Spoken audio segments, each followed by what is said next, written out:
Hi, it's Fies Taro. Hello, Leo Placements. Pasensya na sa aking boses. Ako ay sinisipon. So, init, no? Anyway.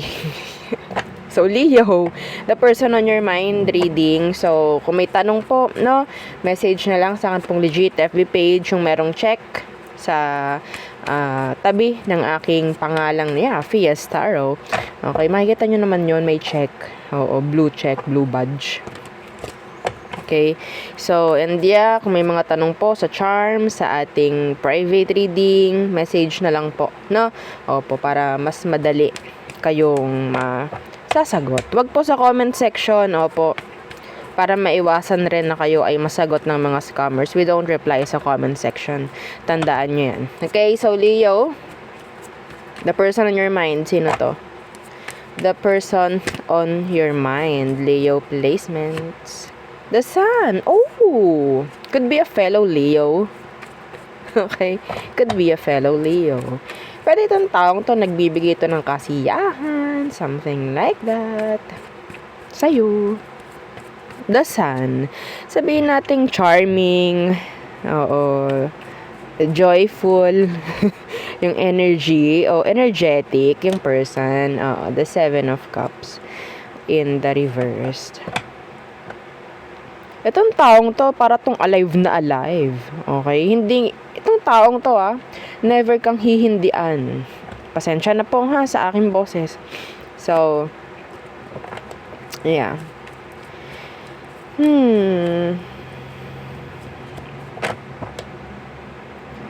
One more thing. Some of you, pwedeng may anak kayo nito. Pwedeng may anak kayo. Okay. So, anong situation nyo? Let's see. Anong situation nyo? Okay, the Queen of Pentacles in the reversed. Judgment in the reversed.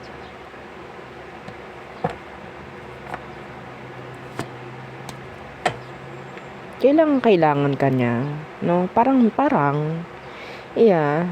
Pero, meron ditong parang umaayaw rin pagdating sa paulit-ulit na nangyayari. Yes, parang umaayaw na sa routine, kung anong routine ninyo. Kung ang routine ninyo, or kung anong meron kayo pagdating sa situation, could be some of you, pwedeng kayo is nasa talking stage lamang. Yes. Ay, madam, yes. Gusto ko na talaga na magkaroon ng improvement pagdating sa amin. Connection. Sana naman. Oo nga, madam. Pwedeng ito yon. Okay, umaayaw na sa kung anong meron, like the routine or the usual, no? Talking stage, paramdaman, mga ganyang bagay. Waiting game, mind games, head games, no? Okay. Ano ba talagang emosyon? Oo. Kahit ako nabubisit sa boses ko, barado pa yung aking ilong. Pasensya na po Oo, talaga naman. Tayo na may hindi robot, tayo nagkakasakit rin. No, tingnan natin ano bang meron pagdating sa emosyon nitong taong to sa'yo. Ay! Diba? Meron. Oo. Anong meron dyan sa Ace of Cups na yan? Hindi siya masabing consistent. Oo. Bakit? King of Cups, the person wants you. They like you. Yeah. We have here the Ten of Cups. Anong problema mo? Siguro sinabi mo rin yun. Ano kayang problema nito? Bakit hindi maging tapat or hindi maging transparent? Pati ako napapaisip. Oo. Ito yung taong gusto ka laging nakikita, nakakasama, nakakausap. Pero, hindi siya nagiging transparent. Bakit? Yan ang nakakuha ko. Gusto nyo bang ating idig? Madaman yun. Hukayin. So, Knight of Cups in reverse. Why? Anong meron dyan sa Knight of Cups na yan? Hot, cold, hot, cold, hot, cold. Okay, hindi siya consistent. Why? The Six of Wands in the reverse.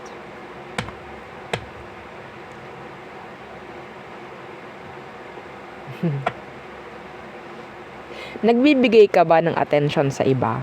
Ay! Ha? Nagbibigay ka ba ng attention sa iba? Seloso tong tao. Yun yung isang dahilan kung bakit minsan cold siya sa'yo. Pwedeng may mga nakikita siya sa'yo na ayaw niya, POV, ganto, ganyan. Yeah. Even though some of you, wala pang label. May nararamdaman ng something na ganon. Yun nga eh. Madam kasi hindi naman siya nagsasabi kung ano ba talaga, kung ano bang meron, kung bakit siya nandyan, ganyan. Hindi niya masabi pa. The Eight of Swords. Hindi pa niya masabi. Hindi pa siya open. I don't know. May problema tong taong to.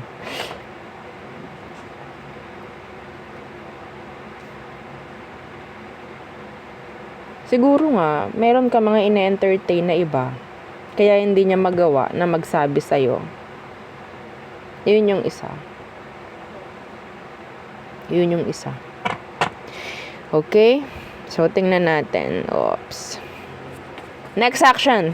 Yan. Baka sa next action, meron na siyang gagawin. April po ha, April. Okay. Oh my gosh. Oh, may dalawang nag-flip. Sandali lang po ha, sandali lang. Okay, so, sensya na po ha, hindi ko kaya eh. Nababahing na ako. Baka pag bumahing ako dyan, sabihin nyo, ay, para siyang mama kung bumahing. Oo, nakakahiya. Oo, so, mahiya pa naman tayo kahit konti. So, next action ni person mo, si Page of Cups in reverse and the King of Swords in reverse. Torpe. Mapa babae, mapa lalaki ha. Yes. Andun yung torpe. Andun yung shy type. No? Magiging quiet na lang siya dito. Mapapansin mo, maglolo, ang tawag dyan, low-key. Hindi pala. Maglalaylo. Ayan. Maglalaylo yung person. Ha?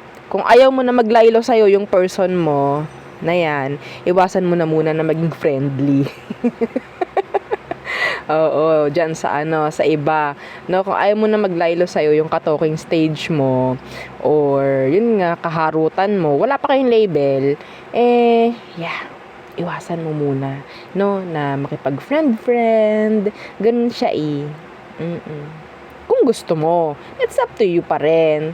No, madam, Diyos ko, wala pa naman kami, bakit ko naman gagawin? O kaya nga, sabi ko nga, ano ba? No, so yon. Mararamdaman mo ang paglaylo. Yeah, paglaylo. Mapapansin mo, mainit ang ulo, ganyan. Moody, hindi ka papansinin. Tingnan natin, anong meron pagdating sa advice. Diba? O, kunin nyo yung isang sinabing advice and then, tingnan natin ano pang masasabi ng ating cards. Ano daw advice for Leo sa sitwasyon na to na nakuha natin? Two of Cups. And the Four of Swords. The Three of Swords. The Ten of Cups. Ay. This is offer. This is like mutual. Pagkakaroon ng mutual, or sabihin nating transparency, this is communication. Opo, that is communication. If you need to hear from them something na mabibigyan ka ng clarity, ikaw na ang magtanong. Ikaw na ang magtanong. Baka talagang mahirap lang or mahina lang ang loob ng taong to na mag-open up. Tanong mo na. Yes, that's my cue. Cue. Ayun na yun. Sign na yun. Madam, pwede ko ba itanong sa kanya yun? Wala namang mawawala. Just be ready sa magiging sagot. Okay? Hindi naman ito personal reading. So, meaning, hindi kayo pare-pareho. Okay? Kung personal reading to, Yeah, masasabi natin. Pero hindi depende pa rin. Okay? Maging tapat or magtanong ka. Magtanong ka! Ha, para hindi kayo tawag dyan, nagiintayan, naguhulaan, 'di ba? Dumarating ka na sa punto na ikaw is binabasahan mo na 'yung sarili mo, bumili ka na ng ng tarot card. Para lang malaman, no? O, 'di ba? O, sino diyan? Sino diyan ang mga bumili na ng mga sarili nilang tarot sa Tagalog. Ha? Para lang malaman, para lang mabasa. Tiningnan pa sa Google. Ano ba ibig sabihin nito? O, diba? O, dyan tayo nagsimula, yung mga ganyan. O, open tayo dyan. Share, diba? Okay? So, yon ha? Ang ating reading. So, tingnan natin. All signs are true Pisces for you, Leo.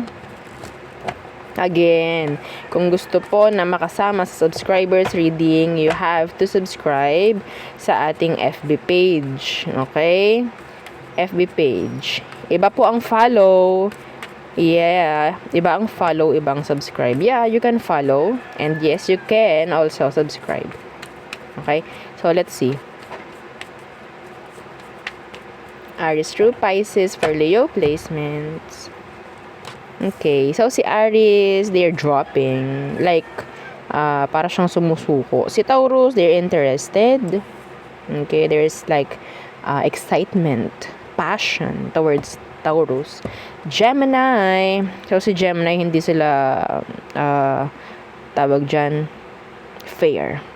Okay, hindi sila fair pagdating sa'yo. Cancer, okay, they want connection. They want relationship with you. Excuse me. Leo. We have here a lot of issues, a lot of traumatic na kung ano man nasa past, no? Some of them, they're bitter. Okay, Virgo, they want another chance with you. Some of you, pwede kayong magkaroon ng make-up sex with a Virgo. Okay, saan na tayo? Libra. So, si Libra, they're not available emotionally, I think. Scorpio, they're waiting for you. Wow, patiently. I think itong Scorpio na to is serious pagdating sa'yo. Minsan lang ako magsabi niyan. Oo. So, yun ha. Again, kapag may something na maganda, share nyo to. Minsan lang yun, ha? O, alam nyo naman ako. Pag nagre-reading, laging hindi maganda. Well, real talk lang, no? Alam nga naman, nabasahin ko na maganda, yung hindi. 'Di ba? E di hindi ko kayo nabigyan ng gabay. Ano yun? Lokohan? Okay. So, Sagittarius, they're not happy. They are not happy. Feeling incomplete, I think. Maybe without you, no? So, Capricorn, they're like delaying things. Okay? Dinidelay nila yung mga bagay-bagay. Some of you, itong Capricorn na to, pwedeng gusto niya na mag-message sa'yo, pero hindi niya masend yung message. Aquarius. So, si Aqua talaga nagpapaka-aqua. Oo. There's an admiration, I think. And some of them, they're healing. So, Pisces. Wow. Si Pisces, I think, ready si Pisces for you. Okay? Nandoon yung acceptance. Nandoon yung energy ng, ang tawag ito, seryoso. Okay? And they're like willing na magkaroon ng changes pagdating sa situation, pagdating sa kanya, kung sakali po. Okay? So, there. Oo. So, yun lamang ang aking reading for you, Leo placements for the month of April. So, again, thank you. Goodbye.